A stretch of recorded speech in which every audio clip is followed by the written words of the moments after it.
બધા ખેડૂત મિત્રો, આજે આપણે આવી ગયા છીએ અમારી વાડીમાં અને આજે અમારે મસ્ત મજાની કાકડી થઈ ગઈ છે, જોઈ શકો છો તમે।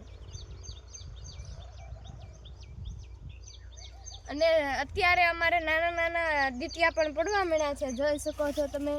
મસ્ત મજાના ફૂલ પણ ઉઘડવા માંડ્યા છે।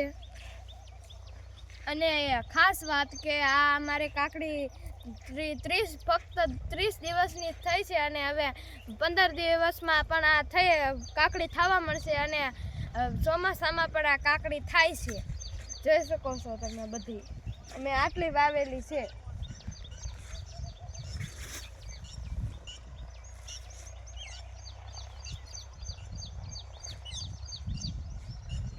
અને અમારે 1 મહિનો અને 15 દિવસમાં આ કાકડી શરૂ થઈ જવાની છે અને મસ્ત મજાની આ કાકડીનો અત્યારે માર્કેટ પણ મસ્ત મજાની છે। તો જો તમને મારો બ્લોગ ગમ્યો હોય તો લાઈક કરજો, શેર કરજો અને સબસ્ક્રાઈબ કરીને જરૂર કહેજો કે તમને મારો બ્લોગ કેવો લાગ્યો।